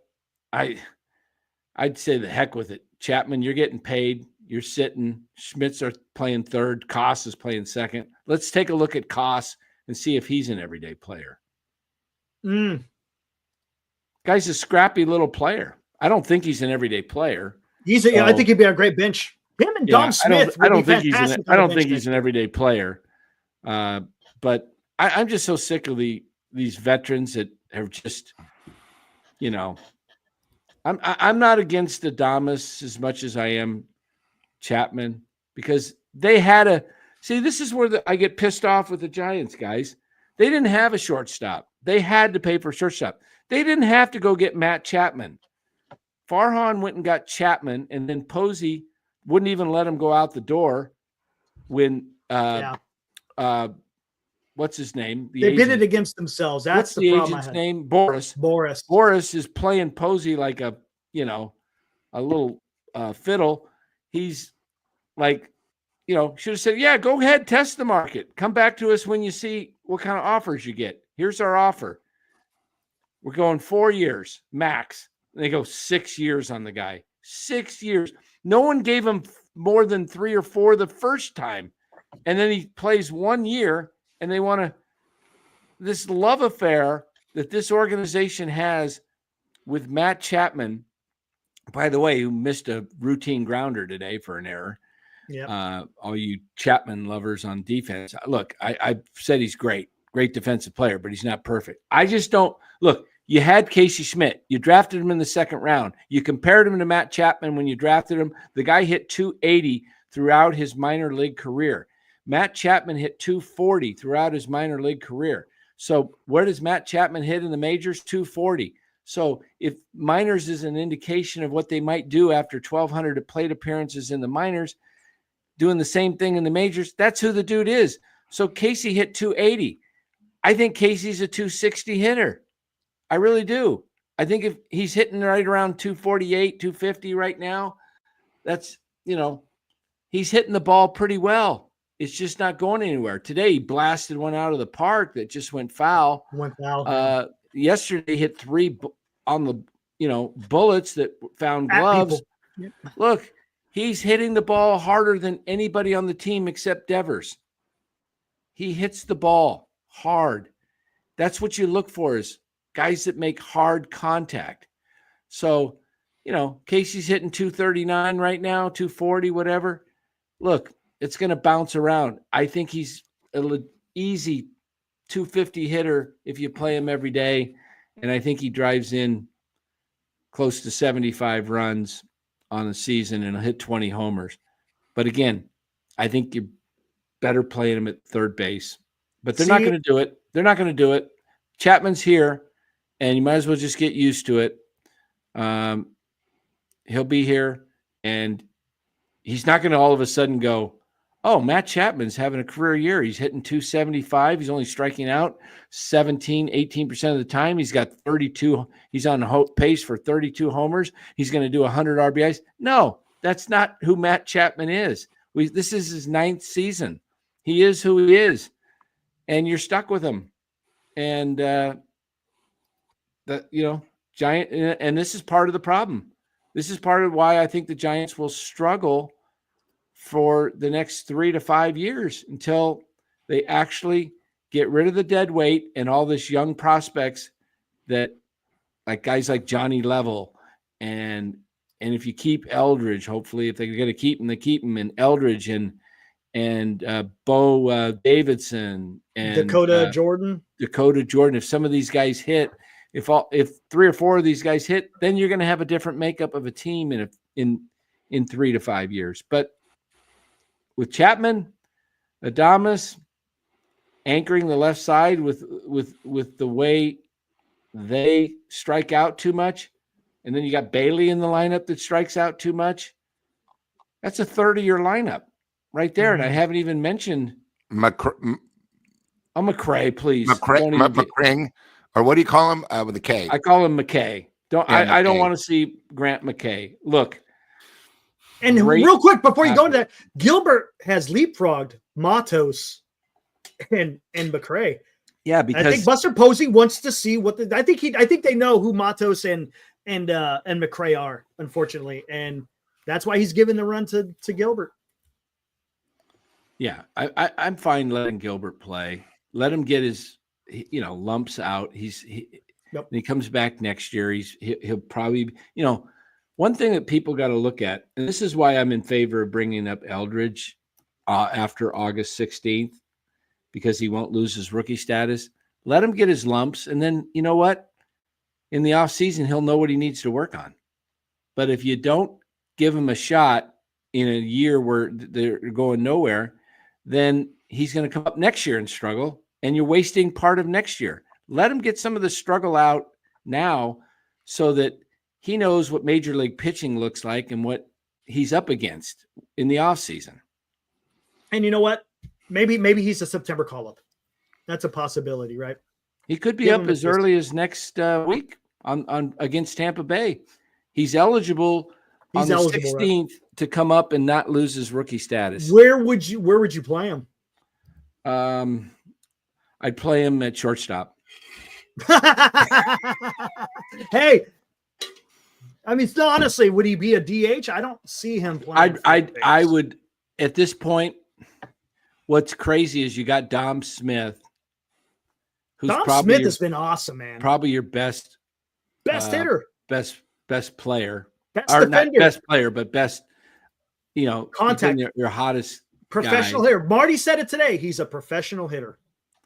I guess you play him. You rotate him between first base and DH. I wish the Giants would have been working with him in the outfield. See, I just don't think they make a move as far as getting someone off the 26 man. And then September, I could see it because then you don't have to worry about DFAing anybody because you got the 2 extra spots. Maybe Eldridge is one of them. Oh, by the way, I'm looking at the box score from today. Roop went 3 innings, gave up 3 hits, 2 earned, 4 strikeouts. Nice. At least he got how many pitches? He threw 50 40? pitches. Nice. Not too bad. Tidwell went 5 innings, 1 hit, 1 walk, 7 strikeouts. Nice. And Eric Miller went an inning, gave up a hit, a run, a walk, and a strikeout. Ones across the board. So those are 3 guys that are probably going to be a Giant or be a backup with the Giants here, and I should say 2 backup with. What do they give? They probably give Roop one more start. Maybe. I would think. Get him up to maybe 60, 65 pitches, and then he can come up and throw 75. And this thing, they're probably going to limit him anyway up here. Yeah, that's what I would think, and then have the bullpen. Lou, what's your thoughts on Eldridge? I know you're not crazy about prospects a lot of times. Just because the Giants have been horrible with their prospects. I'm sick and tired of the last 5 years hearing how great these guys are going to be. And, the 2 studs that we got, Casey, we got because of injuries. Unless, one of these big guys, we just don't know Eldridge. The Giants' reputation has been such a disaster. And they're making this guy, a combination of McCovey, Belt, Buster. I'm trying to think who else, just Dave Kingman, all these in one, and they're not letting him be him. And we know right now he's not up because he's still learning. He's still young. He can hit the long ball, but he strikes out an awful lot too. That's the problem. So, that's a situation where if he's striking out in AAA, and I think you saw it tonight. I'm trying to think if it was his 3rd or 4th at bat. The young gentleman we're talking about, who we got in the trade with the Mets, Gilbert. He had, I think it was like a 1-2 pitch, and I think he was expecting a fastball, and it was just an average slider, and he had no chance. I mean, he literally waved and missed it by a foot. That's the difference. That's why I'm just a little bit worried about Eldridge, because he's going against AAA guys. We know the difference. It's so staggering.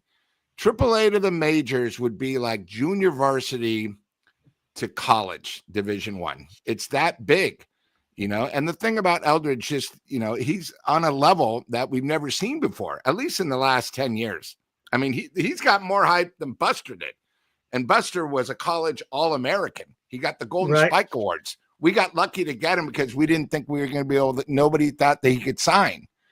And at the time when they signed him, it was the biggest college draft ever. They signed him. So, until he can prove the point, I think it's, I'm just worried the Giants are, like I said, they're putting all their chips in and they're going for it, hoping. And again, I'm going to relay that, hoping Eldridge is good as they do. Because what happens if Eldridge is just very average? Say he's like, Brandon Belt. Nothing wrong with Brandon Belt, but we need somebody a little bit better that's going to help us. The Giants need a, not in the first year, but year 2, 3. Look, Corbin Carroll was a number 1 draft pick in fantasy the last 2 years, right? Because of what he did his rookie year. Yeah. So he was one of the top 12 players picked in most fantasy baseball leagues across.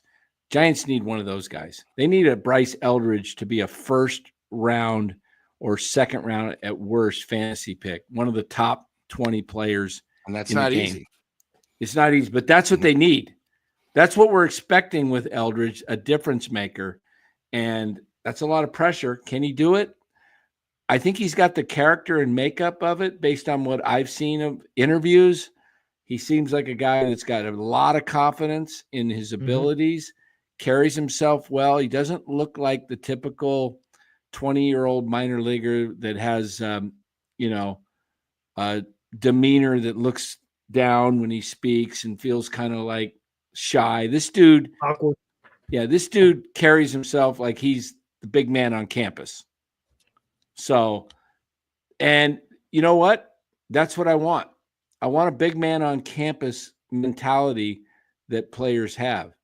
Guys that don't have that, you know, or they carry it quietly. You know, this is what the Giants need. The Giants need to have some young, athletic guys that can come up.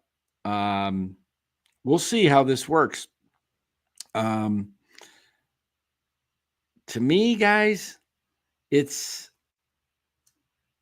if they come back with a similar team next year, I don't expect any different. I don't expect one iota of a difference because, okay, let's say they come back with Webb and Ray. Okay, so we know that Webb will be solid, Ray should be solid, but then there'll be talk. Are they going to trade Webb not Webb, but Ray at the deadline because he's on an expiring contract?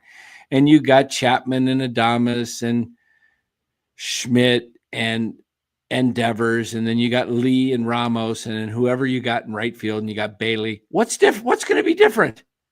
What will be different next year? Right. That's what I'm saying. I think there's going to be a serious look at catcher. I really do. I mean, yes, he's a fantastic framer. I get it. Yeah, but his bat has got to play. I wouldn't be surprised if they go get a catcher and a right fielder, and they're going to need a starting pitcher. How they're going to get all those, I don't know. And they're going to need one or two starting pitchers, at least. Look, guys. I think this team is pretty much going to be very similar to next year.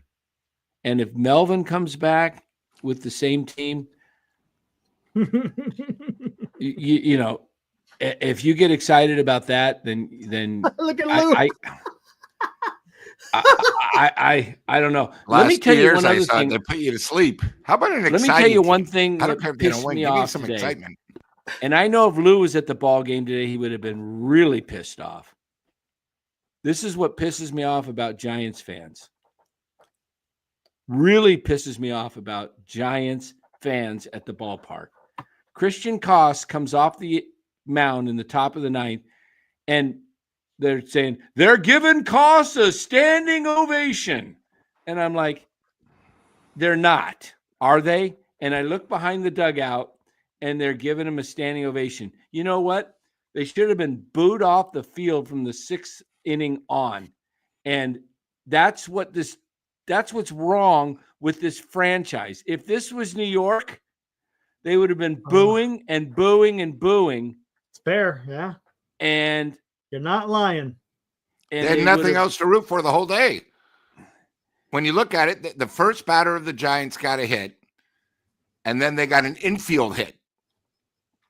That basically was it, the whole game. And then they had the giveaway. They had nothing else. You go on a Sunday, you spend your money to go see the Giants. That's why guys were taking off their jerseys and throwing them away. And that's what the beat writers should be calling. Because the Giants reached a new low. They should be throwing the jerseys on the three field. times he's had to do it this year. 3 times the position players had to fill in. That's a disgrace.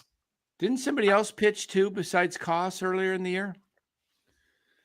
I can't remember. Yeah, I just know this is his 3rd time, but yeah, we've done it before. Right. Okay, this is what's got us. This is where Giants fans need to wake up.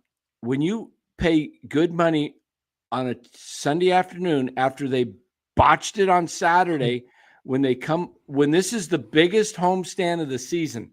Look, Giants had the potential to go 7-2 on this homestand and get themselves right back in the thick of this race.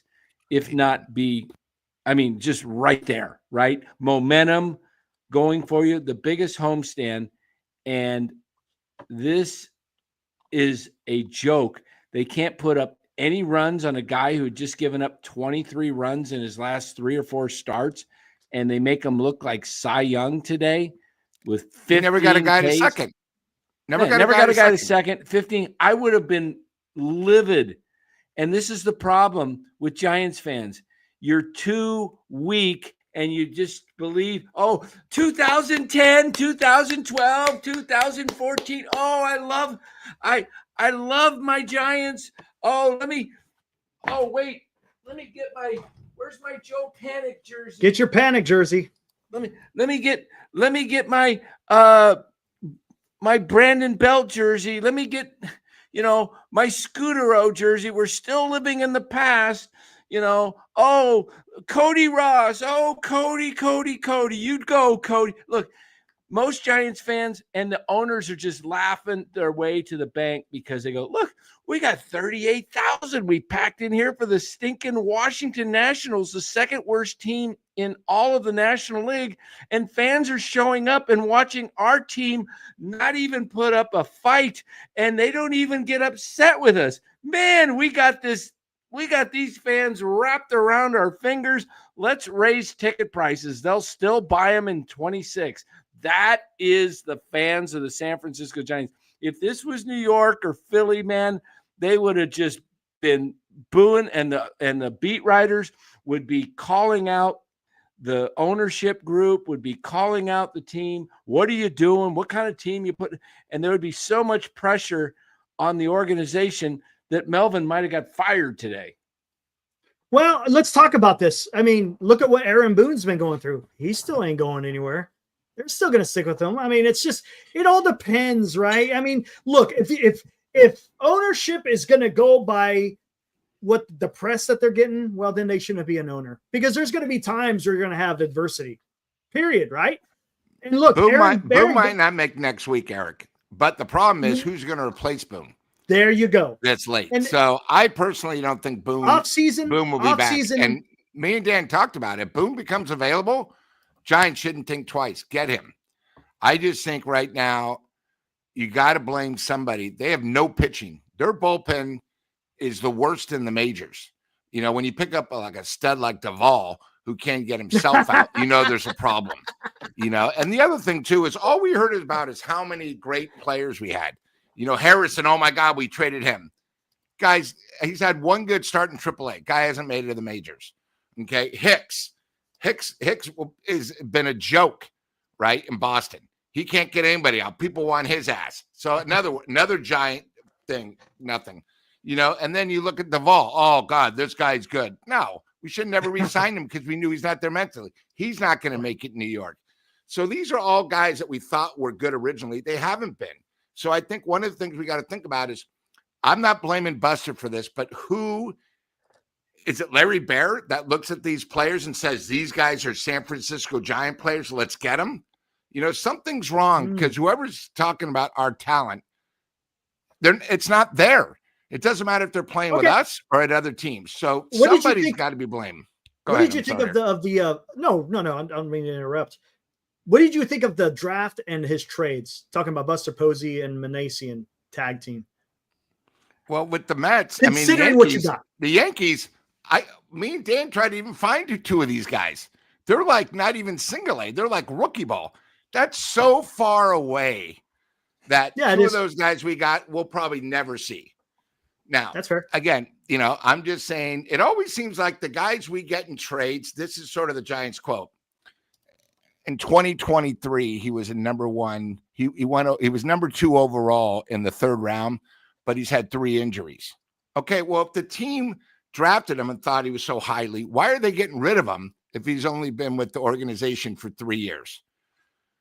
We just assume because they picked him so high and now we got him, we're all thrilled. But you got to remember, teams give up guys for reasons too. Maybe he wasn't as good as we thought.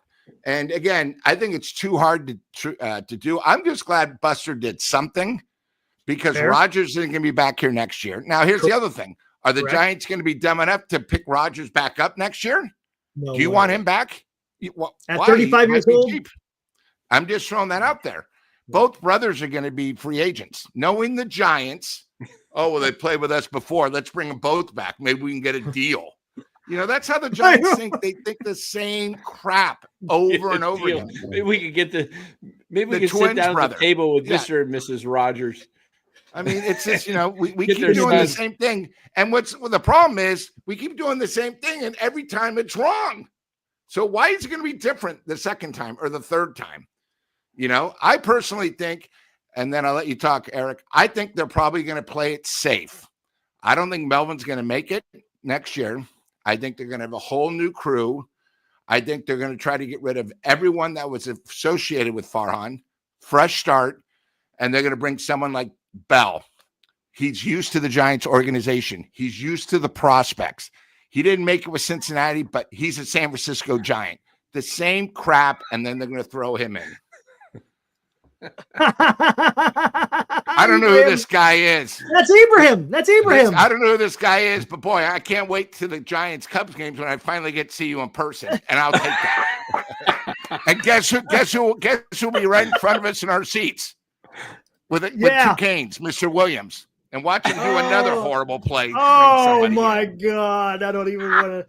I don't know this guy. I don't know who this guy.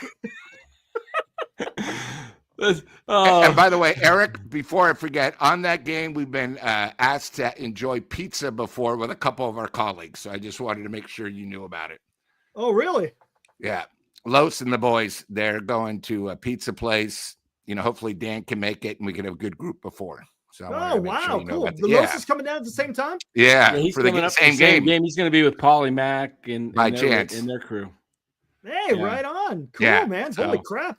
I might have to change my flight. I think my flight gets in at I should have changed it 21 days in advance. Anyway, I think I get in like 3 o'clock. All I want to know is there a ping pong table? Wait. I'm not 100%. I'll do a Luda. Excuses. The hell with that. Bleed. Who gives a shit if you're bleeding? Let's get out there, man. I got one good hip still now. And it's where were we on this, Lou? You were talking about all these players and No. Eric asked me what he thought about the draft and the trades at the trade deadline. Yeah. Okay. Here's what I think about the trades. I think the trade with the Mets was a great trade. They got Budo, who's actually a major league arm. Good. You got Gilbert and you got what's his name? Tidwell. Yeah. Look, 1, 2, or 3 of all those guys might pan out, and you get some mileage out of those guys. I thought the trade for Duvall and it was like 8 hours too late. I think they waited and thought they could get a deal like they got for Rogers, who was a rental the day before. Like Duvall's got 2 or 3 more years left. He's younger. He's a closer. I think they were going to get a haul for Duvall, and they made up their mind. They wanted to move on with Duvall. I probably wouldn't even have made that deal at this point because I don't think you got anything of much return. The catcher might be okay, but he was the Yankees' 25th ranked prospect. They traded 2 of their other catchers who were ranked higher. Higher. So the Giants really bungled. Is that the right word? Bungled. Yep. Right. Bundled. Say it again. Bungled. Right. I got it. Okay. They really bungled that deal. They did it at right at the last minute. And it says, the heck with it. You know what? We don't want Duvall anyway. We'll take your 3 prospects that you're throwing, even though the Yankees have been dealing all day and all the better prospects got dealt earlier.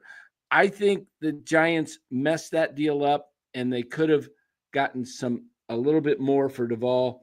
But at any rate, it's crazy because, like I said, he was younger, closer, more team control. He's not going to make it with the Yankees, though. They're going to move on. He's going to get booed out of that city so quick. I know. It's sad. He you know where Camilo Duvall belongs? He belongs in a town like Cleveland. Maybe he could take Clase's spot. Maybe he just doesn't need to be playing baseball. Right? I mean, right? I could see him in Miami, Florida. No pressure, no nothing. Yeah, but that's not going to help him, though. That's the problem because he's already lazzed. He needs a team that's going to push him because he's too relaxed, if you will. I mean, I don't know, man. The guy he's got a hell of an arm, but I think he just has something going on that has nothing to do with the physical. Yeah, I think it has to do with his head. He just looks like he's kind of like, take my time. Let me wind up. Oh, there's a runner on first. Let's not worry about that guy. Right. Oh, I mean, Duvall's someone is going to steal. Someone's going to go first to third on a stolen base attempt on Duvall one of these days. I know, right? Because they're going to take off before he's even started his motion, and he's rounding second. Rounding second as Duvall starts his release. Exactly. Bill M donates $5. Says if Larry Berry is choosing players or having any hand in it, we should all jump off the Golden Gate. This moron should not be with the team. Man, there is a lot of hate going on in here, man. This is a brutal, tough crowd, man. Holy crap. Look at this. Dan, see what you did, Lou? Real fans. These are loose people, man. Giants baseball, nothing like it. Thank God there's no other team like us. Rob Iman donates $2. Greg Johnson needs to stop hiding behind Bayer. I don't know if he's doing that. I want to whatever. Is this true? Because NorCal usually NorCal fan rumor was never heard of sign it. Never heard that. I haven't heard that anywhere. If that's the case, then you send him to the Yankees to ruin his career. Huh? Hey guys, I got something. Let's talk about the remaining homestand. Because obviously I think it's very critical this season because, we play 3 against San Diego, 3 against Tampa, all going to be very tough games. Tampa just had a real tough time up in Seattle where they went against, they basically should have won 2 of the games and Seattle came back with their last at bats. But then, the other thing is once this homestand's done, they go to San Diego for 3, then they go to Milwaukee for 3. So 7 more tough games. And then they come home for the Cubs. So let's just, when you look at it, we now have 16 games. The Giants have to at least go 10-6. They can't go 500. They have to go 10-6 or the season's basically over. And I'm hoping by when the Cubs come here, they decide, hey, we're going young. Because I don't understand if the Giants don't go 10-6, they're going to be 10 out.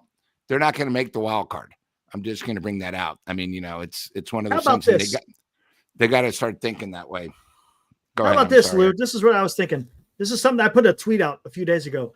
How about they just focus on today?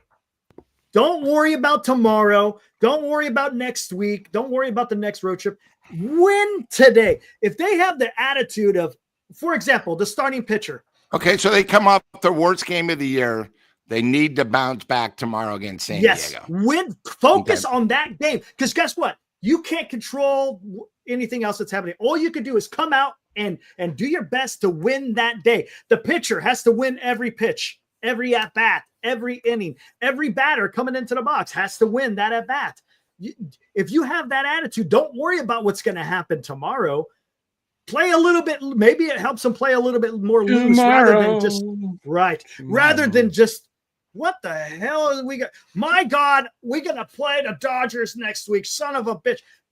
Just focus on that day, win today, and then see where it goes. If it goes somewhere, awesome. If it doesn't, I like it. Hey, whatever. It is what it is. Well, the Giants are heavily favored tomorrow. They about 65% chance to win, according to ESPN. Logan Webb. Got to get the Darvish early. If he gets in the groove, could get ugly. Do we need to bring in Yaz? Because doesn't Yaz hit bombs against Darvish? Right. Yeah. Get to him early because they got a hell of a bullpen. I predict. Yeah.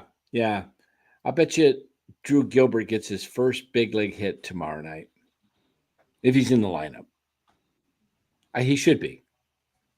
They are facing Nestor Cortez, the guy that got rocked in the World Series. Gave up. Not only that, remember what he did in the first game of the season?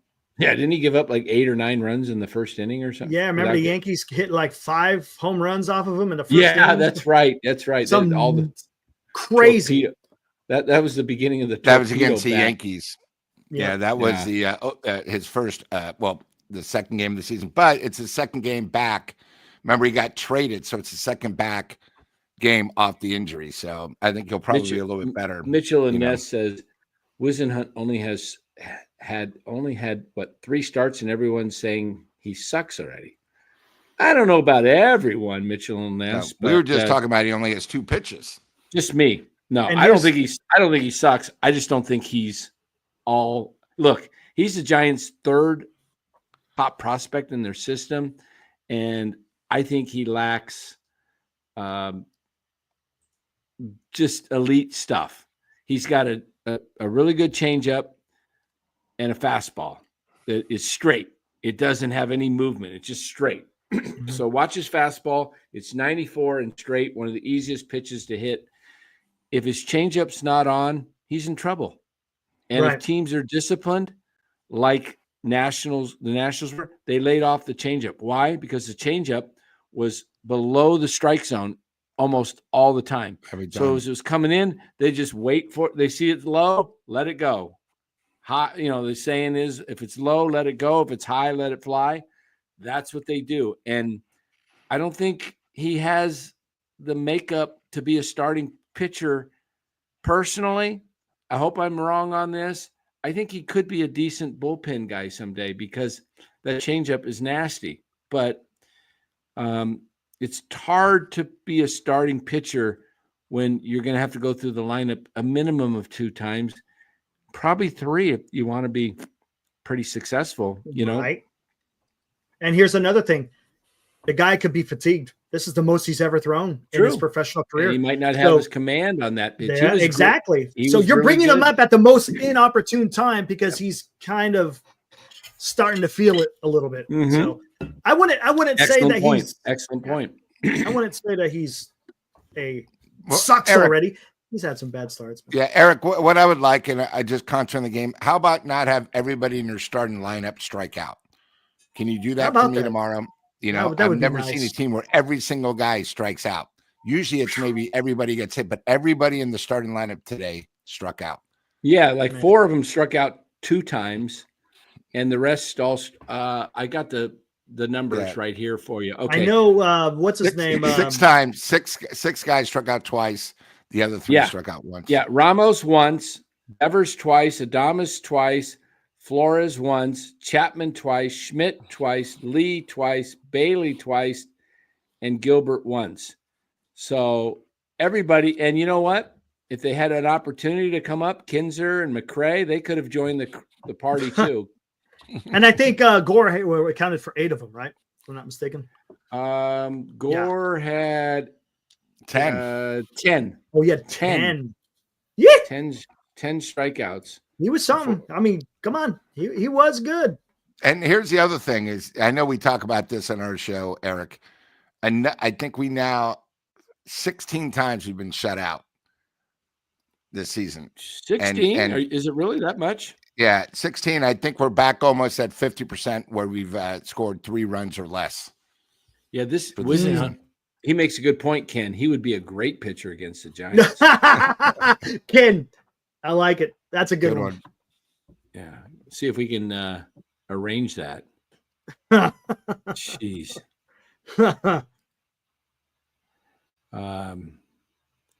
Remember how the Giants were getting hit earlier, like a month ago when they were hot? Hit by pitches?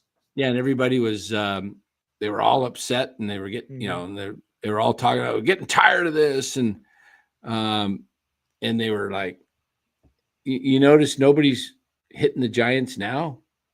No one's hitting the Giants now. Like, just put it over the plate. They ain't gonna hit it. It's weird though, because in the road trip they were hitting okay. They do hit better on the road. They do hit better on the road for some reason. But they hit good on Friday night. On Friday night, which was cold as hell, they seemed to freaking they scored 5 runs. Look, Nationals scored 8 today.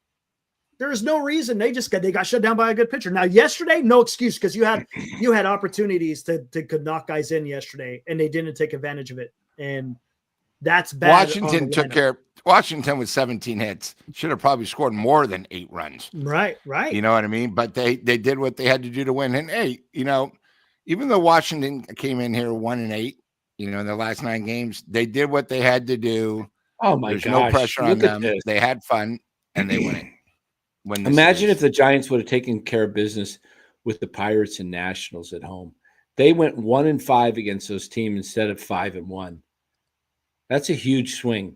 That is a huge. As they They'd say be right in there, a half game back. as they say back in Boston and New York, huge. That's a huge swing. They don't even say the H. It's huge, just absolutely huge, man. 5-1. They went 1-5 against at home against the Nationals and the Pirates. I know. I mean, can we play the Rockies soon? So see how that goes. I mean, we're talking the 3 bottom teams in the National League, aren't we? Are we talking about the worst 3 teams? Yeah, Pirates, Nationals, or and then the Rockies. And the Rockies. Oh my gosh! So horrible. It really is. I think it's just and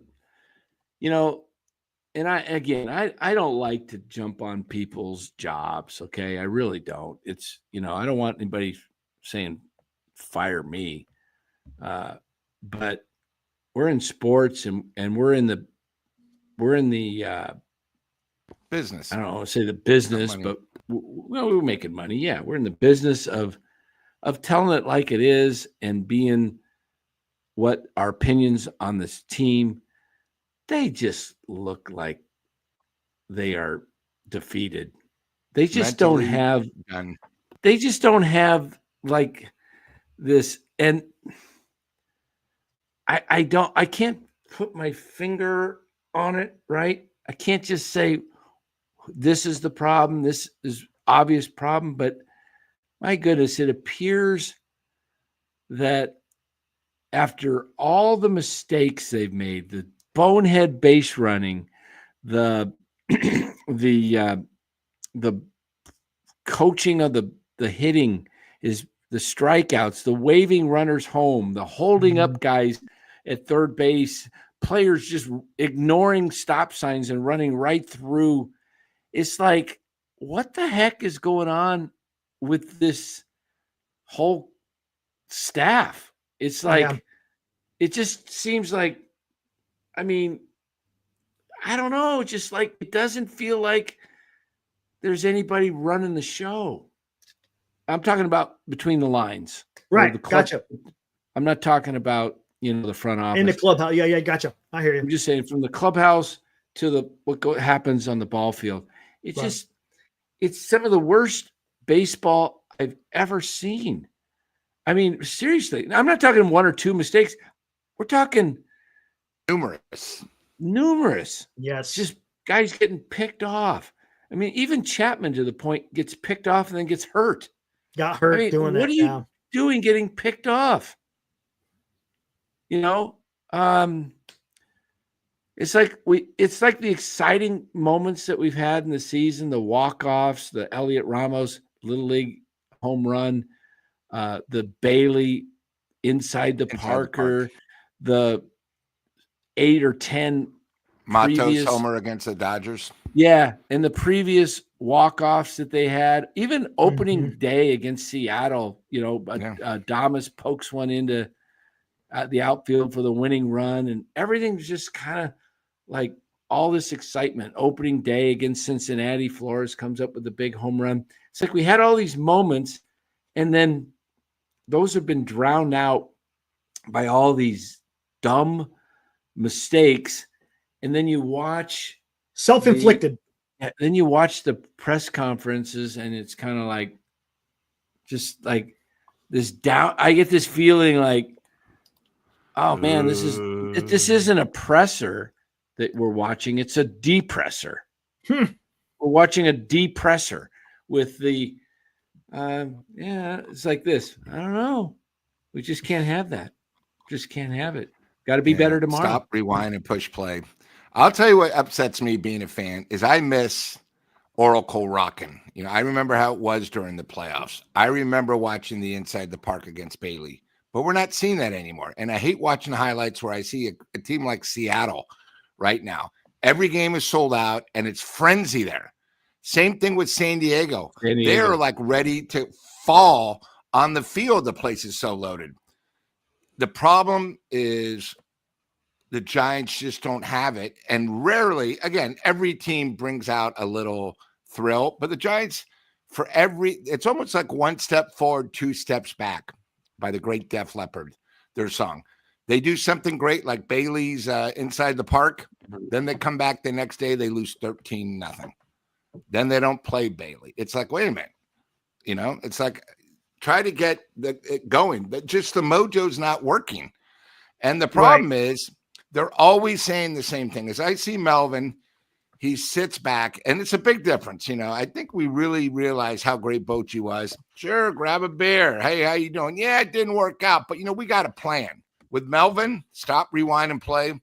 Yeah, we just didn't play that good. Yeah, I feel bad. There's 40,000, really never gave him anything to cheer about. Yeah, Verlander, he was okay. He got his 35th hundred, but, really after that, we had nothing really to get excited about. It was a Sunday full house. I feel bad for the fans. I mean, he talks so monotone. It's like, Melvin, show something. It's the same when they asked him, hey, Ramos, you made 2 mental bonehead errors in one game. Maybe you should give him the day off. Well, I have to play him because we have nobody else. Show something. He's like a machine. Let me see this real quick. Go ahead. I'm going to show this. You're talking about this one right here, right? This Bob Melvin here. Let's listen to what he said real quick. Nice moment for Verlander in there in the first when he strikes out the sides and gets 3,500. What did you think of that? And then kind of the rest of his day. The rest was awful.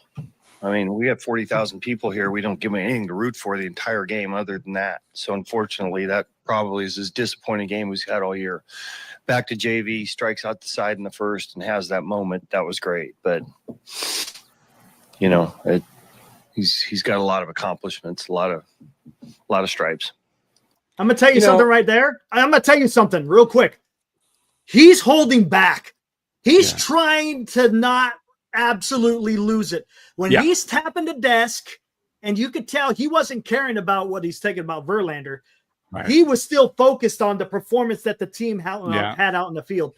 That right there shows me Bob Melvin was and look, you're in front of cameras, and he's trying to keep it under control to a certain extent, because it's not going to do anything.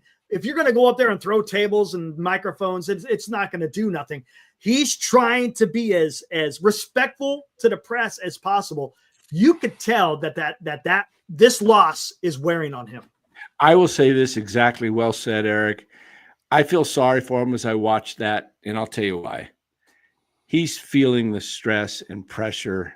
He probably realizes this is his last big league job as a manager. He's not going to get hired by another team. He's even said this is probably his last shot.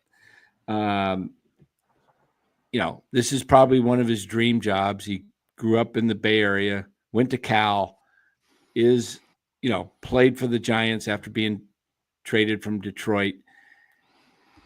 I feel sorry for him in the sense because what can he really do? What can he do can he go in the clubhouse, throw chairs, scream, lose it?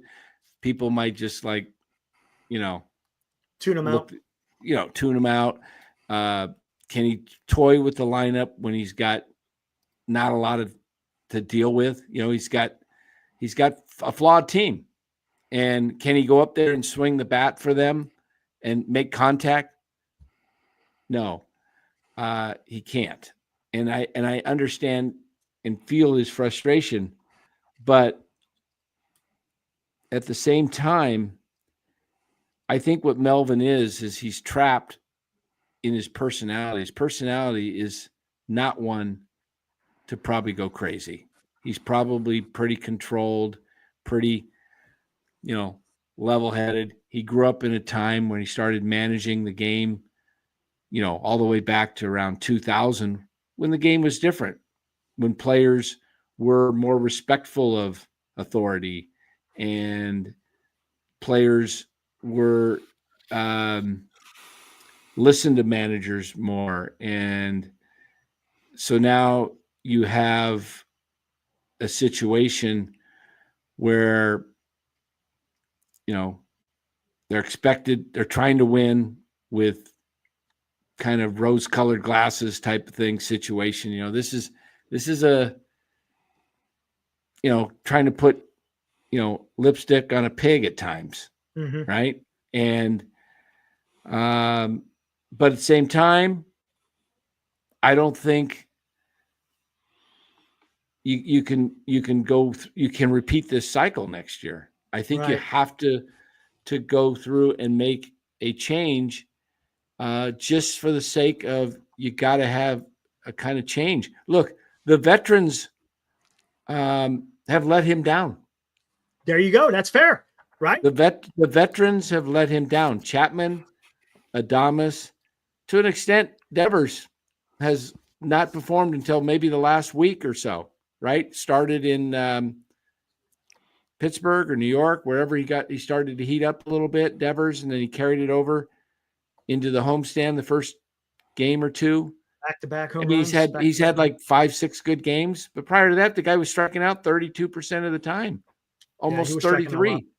So the veterans on this team have let him down, guys. Even, and some of it's his own fault, for going out there and putting Ryan Walker out there repeatedly in situations, high leverage situations, after he proved he couldn't. So that, that's on Melvin for doing that. But nobody's really come through on this team. Maybe Logan Webb had a good first half, Randy Rodriguez and Ray, but did anybody else? No one else was in consideration for being an all-star. Right. Not even really close. Maybe Ramos borderline, but the veterans were awful. Mm-hmm. So, except for Wilmer, but Wilmer only played maybe the first third of the season. Wilmer was solid. But yeah, his age caught up to him. Sure, no, I agree. So, I mean, here I am. I'm defending him in one way, and the other way, I'm just saying. No, you're kind of seeing it. I mean, you could tell he's frustrated because he can't step in the box as a right. When a hitter goes to the box, the manager's not right there. Okay, Johnny, this is how you swing the bat. He's not with him on the mound. Those guys have to execute. They're the ones getting paid the millions of dollars. How much is Bob Melvin getting paid? Pennies compared to what these players are getting paid. So put the onus on the players to execute. Now, doesn't absolve Bob Melvin from making bad choices with his bullpen, maybe with his lineup. Yeah, there's criticism there, and I get it. And it's well-deserved. But I'm just saying, you got to be careful and always using Melvin as a scapegoat when players also need to feel the heat as well. Yeah, that's just why I look, I don't want to beat a dead horse on this, but the media needs to come down harder on Chapman. I heard it a little bit yesterday on the Giants post-game show. I think it was Sean Estes, Pretty sure it was Estes who said, look, Chapman's not playing well. Chapman is not coming through when he needs to come through. And this isn't just 8 for his last 60 with runners in scoring position with an OPS of under 500. Look, this is basically prior to Devers. You got Adames, but Chapman is the leader. Well, I would say Chapman is still the leader of this team. Devers isn't the leader. He's not that type. No. It still is Chapman. And, look, I root for the guy. He's a dog lover. He's got a golden retriever. You win. You got a lot of points with me when you got a golden retriever or a lab or any kind of dog for that matter, or cat. If you're an animal lover, you score points with me, but I just can't deal with the bat. I mean, how many of you? I wish we could do a poll, but we need to get out of here too. Yeah. How many guys feel confident? We'll just, to the audience, just give us a quick. Do you feel confident when Matt Chapman comes up to the plate, and the game is in a key situation, and maybe you're down by 1 or it's a tie game or whatever, you're down by 2 runners in scoring position late in the game. When Chapman comes up, do you feel like, yes, we got the right guy? If the bases are empty, I feel better. Honestly, when the bases are empty, I feel good. When you got a guy over on second or third, I'm not feeling it. Yeah. I mean, like, when Ohtani comes up, I watched him. He struck out with the bases loaded today with one out. Yeah. But, you're still feeling pretty good about Ohtani coming up to the plate. And then Mookie Betts. Clutch. That's how the game ended. Means. But you're going like, oh, yeah. But when I see Chapman come to the plate, I'm like, I mean, we text back and forth. We're like, he's going to strike out. Ibrahim, myself, Yep. How about my Bailey one today? I said, I bet you Bailey strikes out swinging here. Bingo. Next 2 pitches later. Yeah. Yep. Anytime Bailey's batting right-handed, just forget about it. I mean, forget about it. There's no point. Does it look like to you that Bailey's bat is really long compared to? I mean, it looks like a 36. Yeah, it looks inch bat where a lot of guys go up there with Bonds used to go up with a little short stick and he choked up. Mm-hmm. Do you notice that? Yeah. Look at the bat size. Yeah. Barry Bonds would carry because he had better control. These guys are going up there with like telephone poles. Yeah, like a 36, 32. And the problem is these guys also, none of them go the other way. They all pull and they all try to hit the homer. What happened to just like 3 or 4 singles? That would be nice. I've said that. Yeah. I've been saying that, Lou. Yeah. I would love this to see guys going out there freaking finding grass, moving the line. Oh yeah, it's way Baseball Savant, 100%. I brought that up yesterday. Any 2-strike count, whether it's 0-2, 1-2, 2-2, or 3-2. And he's almost always with 2 strikes. And he's always 0-1. The first pitch is always a strike. He takes. Every time. Hey man, if you're dealing with that, don't you just kind of look at the iPad and the stats and go, you know what, first pitch is coming down the middle. I'm going to attack it. It's like a 3-0 pitch. Yeah, attack it. And then he strikes out the same pitch, like shoulder right below the armpits high. The same pitch every time, or down below the zone with a changeup. Yeah. Do any hitters choke the bat up anymore? I think Luis Arias does, especially with 2 strikes, if I'm not mistaken. See, that's who the Giants need, like 2 or 3 of him. We don't need home runs. I'd rather have him where he might hit 5 homers on the year, but he hits, 300 I think Dom and he hits Smith clutch. chokes up. Yeah. I think Dom Smith chokes up. Yeah. All right. You guys ready to get out of here? Yeah, let's get the hell out of here, man. I'm getting tired here. Yeah. How do we talk 2 hours on the Giants? It's easy, man. I tell you, when you got 3 guys talking and then going with the chat, it's pretty damn easy. Jeez. All right, man. Yeah. Hey, it was a good one. Any parting game thoughts, tomorrow? Dan? They got to bounce back tomorrow. Yep. Parting thoughts. I would say that. What are your predictions? Tell us your predictions for just the Padres series. Can they take 2 out of 3? Knowing the Giants, aces? knowing the Giants, they'll take 2 or 3. They just do stupid stuff like this. They lose 2 or 3 to the Nats, and then they come back get up for the Padres, and they beat the Padres. But hope the fans show up. They need a big crowd. It's a big game. I say they go 2 and 3. I'll say 2 and 3. Win the first 2, lose against Pivetta. Interesting. Pavetta's a strikeout pitcher. So yeah, they got their 2 guys going. If they better win tomorrow, Webb and Ray, the next 2 days. Yeah. All right, well, there we go. Shave your head, Eric. Come on. Yeah. Shave your head. Look at that, man. Look at that. Fresh. Good Lord, man. Fresh. I need a new sponsor. You got some aerodynamics going there, man. Yeah, man. I got the new razor out. It's yeah. I got mine on Friday. 2s on the side. Nice. 2s, there you man. go. Jeez. 2s, man. Got to go 0, man. 0. All right, let's get the heck out of here. All right, guys. We'll do it again all over on Sunday. See you, Lou. See you, Dan. See ya. Woo!